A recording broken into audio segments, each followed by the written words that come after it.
Tell me about your experience with COVID and who you are and what you do. Okay. My name is Jennifer Boomsma-Kelsey. I'm the superintendent and high school principal at Wolsey Wessington. My one fear was contracting COVID before my son's wedding, and that fear became real 2 weeks ago on a Tuesday. This illness is just really odd because a lot of people don't even know they had it, but I can almost pinpoint it to exactly something happened. I was in my office on that Tuesday around lunchtime. I usually go monitor lunch, and I just felt something was wrong with me. I didn't get sick really fast. I just felt uneasy and my body didn't feel right. So I didn't eat lunch. I lost my appetite right away. Ended up going home and fell asleep. Woke up a few hours later. Woke up in a sweat and had a fever of 100.3 and was fearful but still optimistic I didn't have it. Called the clinic, and the testing site was full the next morning, but I was able to get into quick care. They were amazing. I just sat in the mall parking lot waiting for my results because I was very positive that I was going to be negative, and I just wanted to get some medicine to be able to feel better by my son's wedding. And it took about 30 minutes is all, and the people from quick care called me, let me know I was positive, and that's where we started from. Cool. Was the testing covered by your insurance? It was. So you didn't go to the test site, you went to quick care, but you still Right. didn't have to pay anything out of pocket? No. How I think I long- did pay a $25 copay, possibly. Okay. I'd been tested this summer at the testing center, and I would have gone there had they had an opening, but I didn't call until 9:30 that morning, and they were already at capacity for that. And how long did you feel ill, sick, the effects of COVID? Still. You're past your 14 days. Mm-hmm. Tell me about your experience, how you felt. Right away, I would say I just felt exhausted, and I remember coming out to my administrative staff, and they said nicely, you look terrible, what's wrong? And I said, I don't know what's wrong, but I feel like something's wrong and I just need to go home, which is odd for me because I don't like to be gone. I would say the exhaustion hit immediately. That was an odd feeling, and then the high fever set in after that. So as far as the effects, I'm still feeling the effects. I was in bed on the couch for about 9 days, which is much longer than what I thought it might be. You know, right away, obviously the disappointment of missing my son's wedding was overwhelming. Yes. But I got so sick that it became more of willing myself to beat this instead of that, because I got so sick. I ended up in the ER, spent one night in the ER, and that was just due to chest pain and pain all over my body.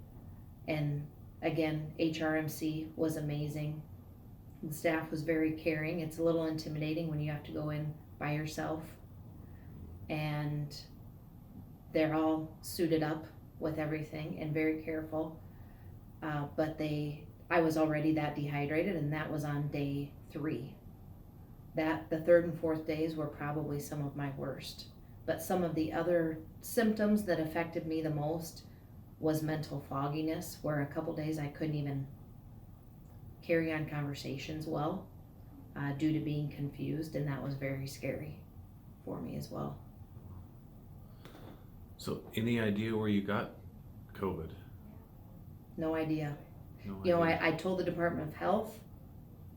It's hard for me to believe I would have picked it up at school because we're so safe, and anywhere I go, whether it's getting groceries or anything like that, I always feel the safest at school and home because of all the precautions we're taking, and that we're masked and we're disinfecting and doing extra sanitizing. So we've had cases in the school and no spread, and I'm very happy about that. That tells me we're doing things well, but makes me leery. It makes me wish I would have worn my mask more out in public, and I didn't.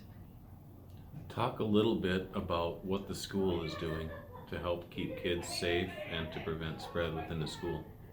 So we have one of our janitors comes in at 4 o'clock every morning and puts a residual disinfectant on.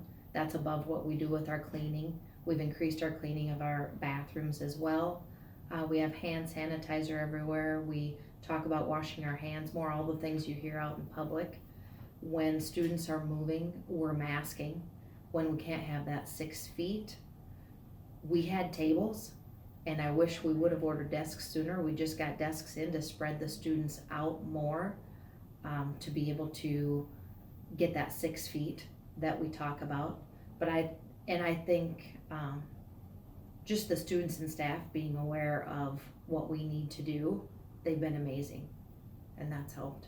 When did the masking start at Woolsey Wessington? Right away.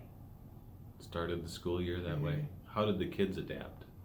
They've been awesome. I would say right now, the thing that I worry about the most is mental health of students that are in isolation or quarantine, because COVID is a lonely disease. When I was that sick, and I'm an adult, it was really hard on me emotionally too, because I didn't even have my husband help me with things because I didn't want him to be ill. And so I can't imagine when we have young students and families that are testing positive and then trying to take care of their children and try to keep everyone safe. It's not only a physical disease, it's emotionally and mentally draining too. What would you tell people as far as how to prevent spreading it and how to prevent getting COVID?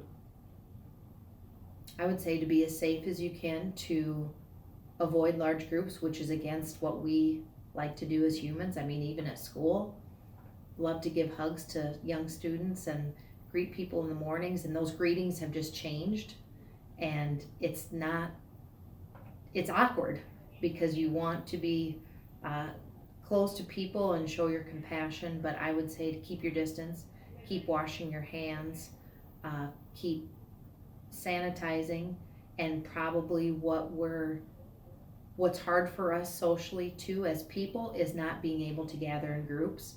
And I think even we have a false sense of security within our families, like, oh, we know all these people, so it's safe. But I have no idea where I got it, so I think not having that false sense of security. Before we end the interview, is there anything you want to share with the people of the Huron area? Just that as an administrator also, we're very fortunate the area of the state we live in because of the Beadle County Task Force. Because as far as school cases, community cases, they've been in contact. Those people were checking up with me when I was sick too, and that was just very comforting. And to be able to still finding out from other schools that testing is not as widely available in the state as people might think it is. We're very fortunate in the Beadle County area to have that testing and to have that system in place. And I think communication is what will help hopefully keep our numbers down or bring them back down.